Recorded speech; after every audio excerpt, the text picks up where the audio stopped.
ETV YouTube ఛానల్స్లో మీ వ్యాపార ప్రకటనల కోసం ఈ నంబర్కి కాల్ చేయండి.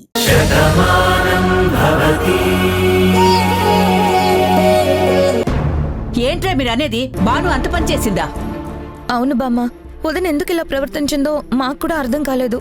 ఈ విషయం రామలక్ష్మి మాకు చెప్పేసరికి మేము కూడా షాక్ అయ్యాం. అసలు దానికి ఏమైనా పిచ్చెక్కిందా? ఎందుకు ఇలా చేసింది? ఇంటికి రాని దాని సంగతి తెలుస్తాను. బాను ఒక నిర్ణయం తీసుకుందంటే దాని వెనకాల ఏదో ఒక కారణం ఉంటుంది బామ్మ. అనవసరంగా కోపం పెంచుకోకుండా ముందు అదేంటో తెలుసుకోవాలి. ఏంటి తెలుసుకునేది? గోంగూర పచ్చడి. ఊర్మిళ మాట కాదంటుందా? దాని వెనకాల ఏదో అర్థం ఉంటుందని నువ్వు దాన్ని వెనకేసుకొస్తున్నావా? ఇన్నాళ్ళు బాను ఏం చేసినా దాని వెనకాల ఏదో అర్థం ఉంటుందని నేను అనుకున్నాను. కానీ ఈరోజు అర్థం పర్థం లేకుండా ఎందుకు ఇలా చేసింది? రాని దాన్ని అడుగుతా. అమ్మమ్మ, ఎవరి మీద అంత కోపంగా ఉన్నావు? ఇంకెవరి మీద? నీ కోడల మీదే.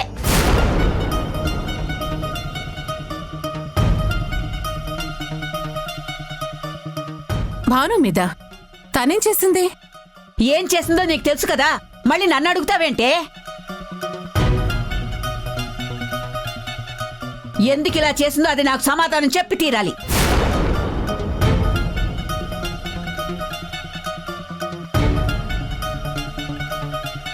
బామ్మా, ఇప్పుడు ఈ విషయాన్ని నువ్వు పెద్ద చేయకు, వదిలేసి. వదిలేసే విషయం అయితే నేను పట్టించుకునేదాన్ని కాదురా. ఇంతవరకు ఊర్మిళ తీసుకునే నిర్ణయానికి ఎవరు ఎదురు చెప్పలేదు. అది ఊర్మిళకిచ్చే గౌరవం.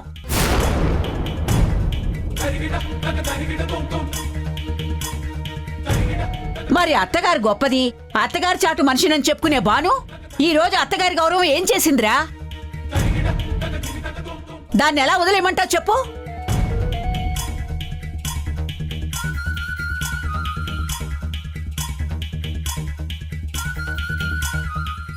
అక్కడ ఆంటీ అడగలేదని చాలా ఫీల్ అయ్యాను బామ్మ.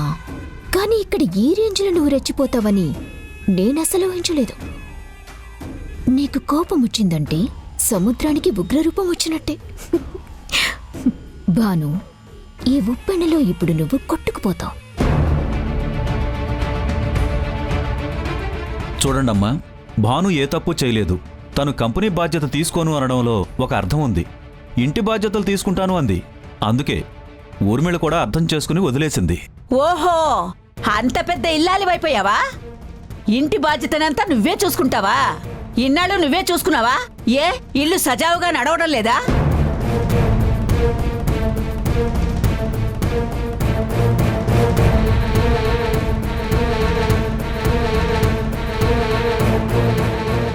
ఈ ఇంట్లోకి నిన్ను రానివ్వకుండా ఇబ్బంది పెట్టారు, అంతేగాని ఇంట్లో ఎప్పుడు ఏ ఇబ్బంది రాలేదు. మరి అలాంటి పనిని సాకుగా చూపించి ఇప్పుడు నువ్వు బాధ్యత తీసుకోకపోవడమేంటి? నువ్వు చెప్పింది అబద్ధమని వాళ్ళు అర్థం చేసుకోలేకపోయినా ఎంత వయసు వచ్చినా నాకు అర్థం అవుతుంది. అది కాదు బామ్మ. నువ్వు ఇంకేం మాట్లాడకు. వీళ్ళందరూ నీ మీద కోపంగా ఉన్నప్పుడు కూడా నాకు నీ మీద అభిమానం ఉండేది. నువ్వేం చేసినా మంచి చేస్తావు అనుకునేదాన్ని. కానీ ఈ రోజు వీళ్ళందరూ నిన్ను వెనకేసుకొస్తున్నా నాకు మాత్రం నీ మీద కోపంగా ఉంది. ఎందుకో తెలుసా? నా మనవరాలు నీ గురించి ఎంత ఆలోచించిందో నాకు తెలుసు.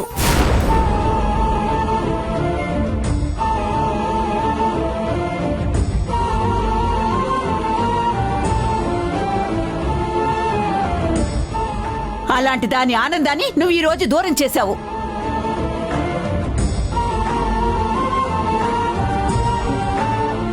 ఖచ్చితంగా నువ్వు మనసులో ఏదో పెట్టుకునే చేశావు. అదేంటి బామ్మ అలా మాట్లాడతావు? నాకెందుకు కోపం ఉంటుంది? కాకపోతే ఏంటే, ఇంటి సంగతులు చూసుకోవడానికి నేనున్నాను. నాకేమైనా సాయం కావాల్సి వస్తే మన ఇంటి మీద పడి తింటున్న ఇదిగో ఈ నీలిమా ఉంది. కొత్తగా నీకెందుకే పెత్తనం? ఈ రోజు నువ్వు చేసిన పనికి ఆఫీసులో అందరూ ఊర్మిళ గురించి ఏమనుకుంటారు?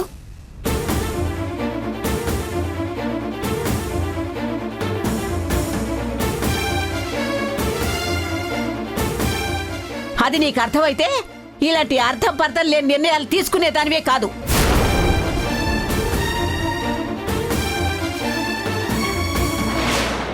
ఇక చాలమ్మమ్మా, నేనేమీ బాధపడటం లేదని చెప్పి నేనే చెప్తున్నాను కదా.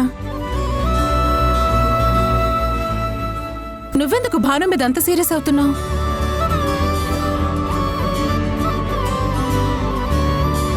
ఎన్ని రోజులు భాను మన వల్ల ఎన్నో బాధలు పడింది.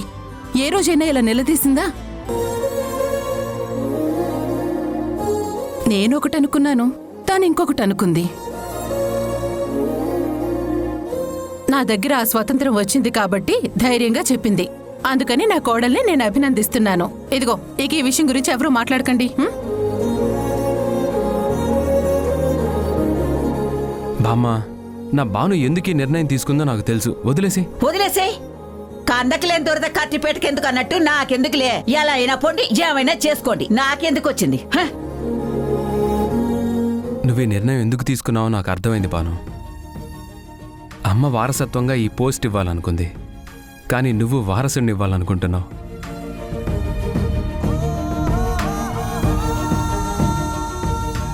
నాకు అర్థమైందిలే.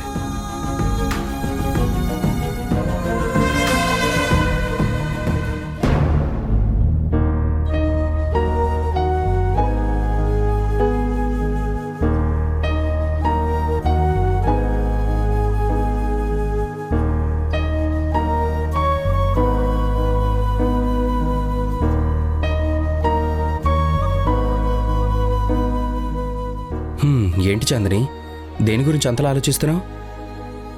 భాను ప్రవర్తన గురించి పార్థు. ఇప్పుడు భాను ప్రవర్తనకి ఏమొచ్చింది? అదేంటి, నీకేం అనుమానం రాలేదా? అసలు నీకెందుకు అనుమానం వచ్చింది అది చెప్పు. అదే పార్థు, ఇదివరకు భాను ప్రవర్తనకి ఇప్పుడు భాను ప్రవర్తనకి చాలా తేడా కనిపిస్తుంది. అదెందుకు నాకు అర్థం కావట్లేదు. ఇదివరకు ఏ విషయాన్నైనా చాలా ధైర్యంగా ఎదుర్కొనేది, కానీ ఇప్పుడు అన్ని విషయాల్లో తడబడుతున్నట్టుగా కనబడుతుంది. ఇన్ని రోజులు భాను అందరి వల్ల బాధపడుతూనే ఉంది.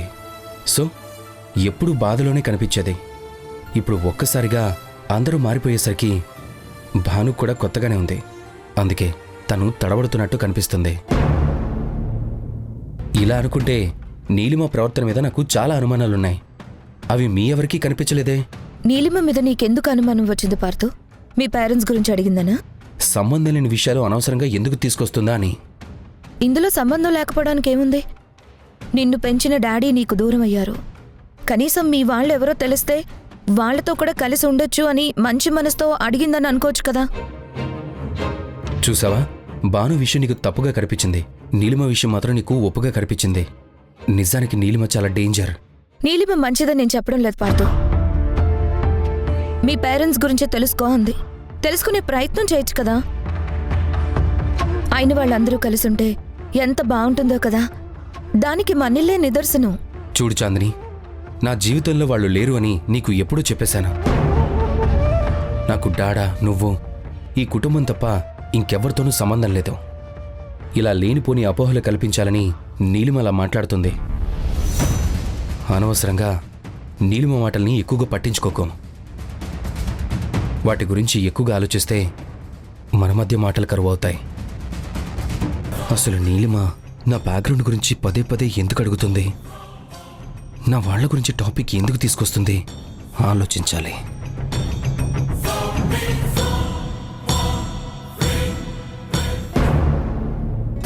చెల్లెమ్మా, రే మనో, అమ్మా భాను, భాను, రా రా రా రా. ఏంట్రా అడావుడి? రా చెప్తాను. చెల్లెమ్మా, మీరిద్దరూ కలిసి అలా కూర్చోండి. కూర్చోండి చెప్తాను. కూర్చోండి. కూర్చో. భాను, నువ్వు వెళ్ళి కాస్త కుంకుమరిని పట్రా. వెళ్ళు. అలాగే నాన్న. ఏంట్రా వాసు, ఏంటా హడావిడి? హడావిడేం లేదమ్మా.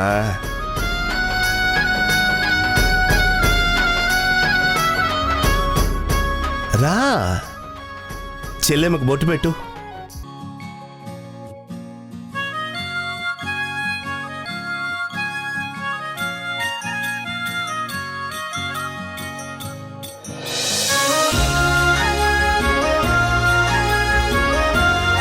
చెల్లెమ్మా, ఈ చీర నీకు.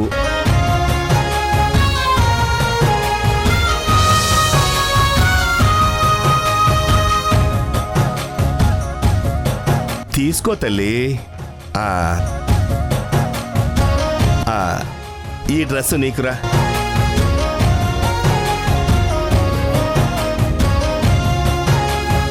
ఏంట్రా ఏదో పండక్కి బట్టలు పెట్టినట్టు పెడుతున్నావు? ఇప్పుడేమైనా పండగ ఏంటి? రేయ్, మనం అందరం కలిసి ఉండడం ఓ పెద్ద పండగరా.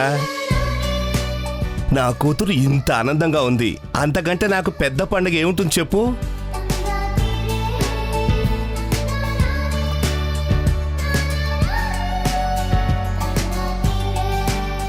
రాఖీ పండగ కాకపోయినా నా చెల్లెమ్మ నాకు రాఖీ కట్టింది.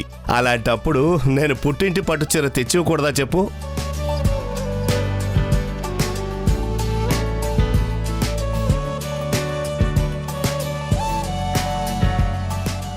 చాలా సంతోషం అన్నయ్య. ఏ ఆడపిల్లకైనా అత్తారింట్లో ఎంత ఐశ్వర్యం ఉన్నా పుట్టింటి నుంచి వచ్చిన కానుక అపురూపం అవుతుంది. ఈరోజు నాకు పుట్టింటి నుంచి పట్టు చీరొచ్చింది. ఇది నాకు వెలకట్టలేని కానుక. నాకు చాలా సంతోషంగా ఉందన్నయ్య. భలే దానివేనమ్మా. నేను చీరే తెచ్చాను. నువ్వు నాకు చేస్తున్న దాంతో పోలిస్తే ఇదెంత చెప్పు?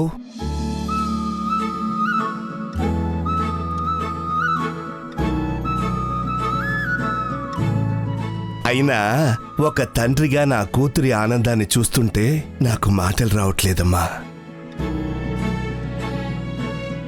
నా కూతుర్ని ఈ ఇంటి మహారాణిని చేసావు. నీ కంపెనీలో ఇప్పుడు డైరెక్టర్ని కూడా చేసావు.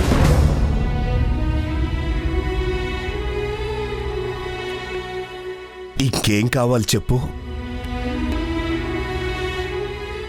నీ మంచి మనసు చూస్తుంటే నువ్వు తనకి అమ్మవే.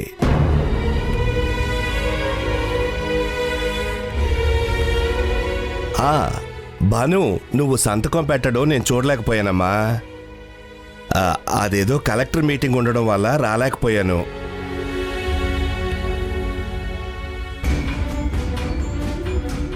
అయినా ఇంత హ్యాపీగా ఉన్న రోజు నువ్వు కార్తీక్ ఇక్కడే ఉన్నారే. సరదాగా బయటికి ఎక్కడైనా వెళ్లాల్సిందిగా. భాను, అందరం ఆనందంగా ఉన్నాం కదా, వెళ్ళు స్వీట్ చేసి తీసుకురా. అది కాదత్తయ్య, నాన్న. నేను మాట్లాడుతున్నాను కదా, వెళ్ళు వెళ్ళి తీసుకురా.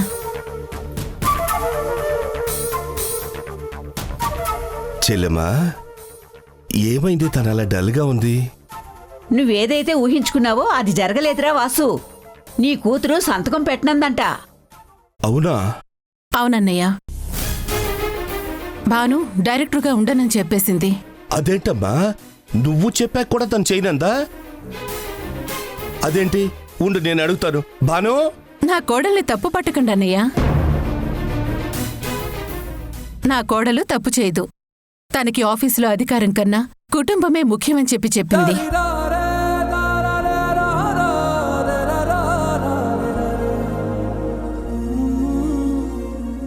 ఇక్కడందర్నీ బాధ్యతగా చూసుకోవడంలోనే తనకి సంతృప్తి ఉందని చెప్పింది. ఇంటిని చక్కదిద్దుకోవడంలోనే తనకి నిజమైన ఆనందం ఉంది అని చెప్పింది. అంత గొప్పగా మాట్లాడినటువంటి నా కోడలు తప్పుపడతారా? అసలు ఎవరైనా అనగలరా? అలా అని కాదు, నువ్వు చెప్పాక కూడా. అందుకే మేమందరం కూడా భాను నిర్ణయాన్ని కాదనలేకపోయాంరా.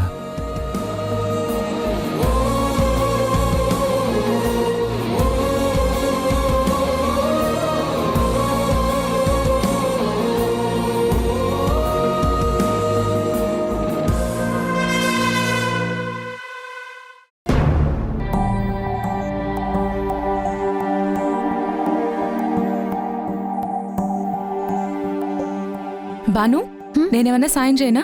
అవసరం లేదు లేవే, నేను చేసేస్తాను. బాను, నిన్న మాట అడగచ్చా? అదేంటే అడగచ్చా లేదని పరాయిదానిలో అడుగుతున్నావు? ఏం లేదు బాను, నువ్వు చేస్తున్నదంతా బాగా ఆలోచించి చేస్తున్నావా?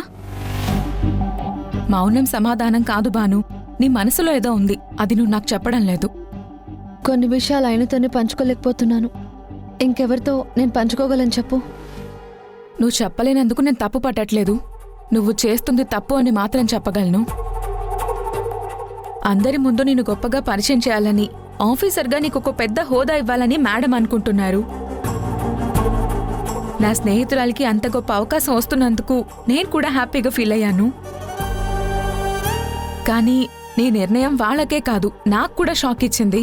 అత్తయ్యకి కోపం తగ్గింది కదా, అందుకే ఆవిడ సహనాన్ని పరీక్షించొద్దు అని చెప్తున్నాను.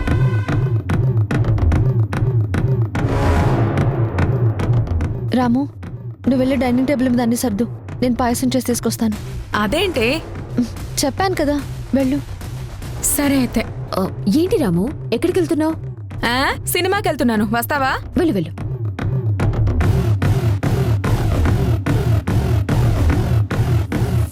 ఏంటి భాను, అందరూ నిన్ను సపోర్ట్ చేస్తున్నందుకు చాలా హ్యాపీగా ఉన్నట్టున్నావు. నువ్వు ఆడుతున్న ఆట వల్ల నా వాళ్ళని నేను ఎంత బాధ పెడుతున్నానో నాకు తెలుసు. బాధ పెట్టడం తప్ప బాధ విలువ తెలియని నీకు దాని గురించి చెప్పినా నీకు అర్థం కాదు. నువ్వెక్కడ బాధ పెట్టావు భాను? ఆఫీస్లో ఆంటీ నిన్ను అందరి ముందు తిడతారని నేను ఎంతగానో అనుకున్నాను. కానీ ఆవిడ చిరునవ్వుతో నీ నిర్ణయానికి సరే అనేశారు. ఎందుకని? అది ఆవిడ గొప్పతనం కాదు, నీ మాటల చాతుర్యం. నువ్వు చెప్పే మాటలకి ఎవ్వరైనా కన్విన్స్ అయిపోతారు. అందుకే నీకిప్పుడు ఇంకో టాస్క్ పెడుతున్నాను. ఏంటి? ఇప్పుడు వెళ్ళి మళ్ళీ తిరిగి ఆ పోస్ట్ నాకు ఇవ్వండి అని అడగాలా? అరే, కరెక్ట్గా నీకే వచ్చేసావు, కానీ చిన్నది మిస్ చేసావు. ఇప్పుడు డైరెక్టర్ పోస్ట్ కాదు, డైరెక్ట్గా CFO పోస్ట్ అడుగు. నీలిమా, నీలిమా, నీలిమా.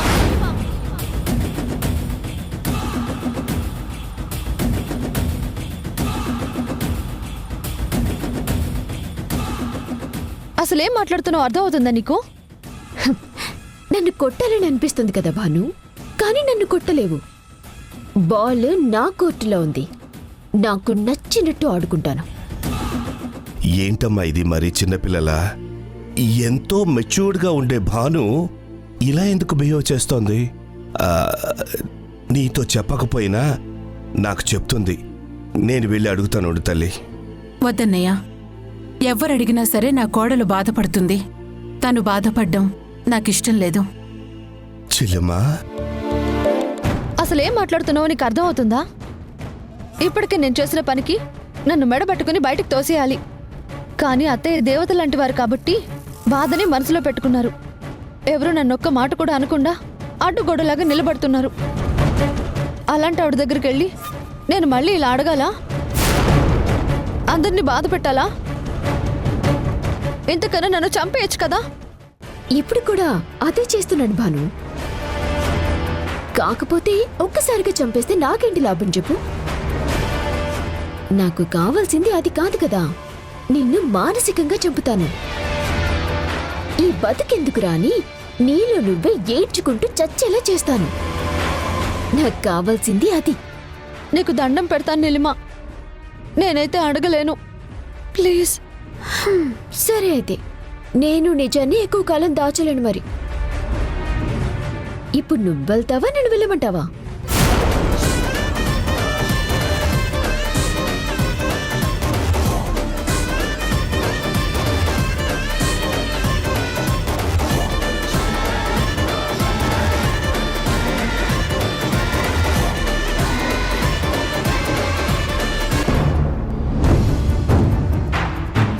బాను, అన్నీ రెడీ చేసేసాను. అందరినీ భోజనానికి పిలు. అదేంటి బాను, నువ్వు కదా పిలవాల్సింది. ఎవరు పిలిస్తే ఏముంది, నువ్వు వెళ్ళి పిలు. అదేం కుదరదు, నువ్వే పిలు. చెప్పాను కదా పిలువమని, వినిపించట్లేదా? వెళ్ళి పిలు. భాను, ఏమైందమ్మా? ఎందుకంత చిరాగ్గా ఉన్నావు? ఏమీ లేదు నాన్న, కూర్చోండి, వడ్డిస్తాను. చూడు భాను, నువ్వు చేసింది తప్పు అని చెప్పి మేమెవ్వరూ అనుకోవడం లేదు. నీ నిర్ణయం నువ్వు తీసుకున్నావు. నీకిష్టం వచ్చిన నిర్ణయం నువ్వు తీసుకోవచ్చని చెప్పడానికి ఈ విషయంలో నిన్ను ఇబ్బంది పెట్టొద్దని చెప్పి అందరికీ చెప్పాను. మేమందరూ నీ వాళ్ళం. అరే, మా దగ్గర నువ్వు బాధపడాల్సినటువంటి అవసరం లేదు. మా వల్ల నువ్వు బాధపడకూడదు. అమ్మా భాను, నీకొక ఉన్నతమైన స్థానం ఇవ్వాలని, అందరూ నిన్ను గౌరవించే స్థానం ఇవ్వాలని ఊర్మిళ కలలు కంది. దానిని నువ్వు వద్దు అన్నందుకు మా అందరికీ బాధగా అనిపించిందమ్మా. ఆ విషయం అందరం మర్చిపోయాం, ఇంక నువ్వు కూడా మర్చిపో. అదేంటి భాను, అందరూ నీ వాళ్ళే. అందరూ అంత అభయమిస్తుంటే నువ్వేంటి అంత భయపడుతున్నావు? నువ్వేంటి బాను, అందరం మాట్లాడుతున్నా నువ్వేంటి అలా ఉన్నావు? ఇంకేమైనా చెప్పాలనుకుంటున్నావా? అన్నయ్యకి అన్ని విషయాలు తెలుసు భాను. నువ్వేవీ సందేహించక్కర్లేదు. నీ మనసులో ఏవైనా ఉంటే అడుగు.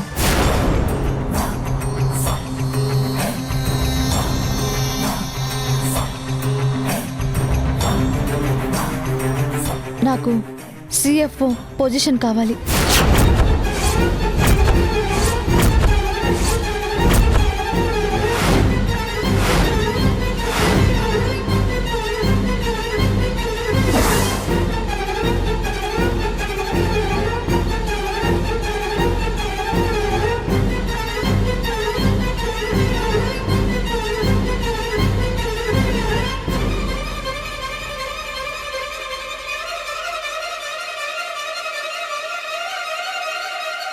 వాట్? అవునండి, మీ సిఎఫ్ఓ పొజిషన్ నాకు కావాలి.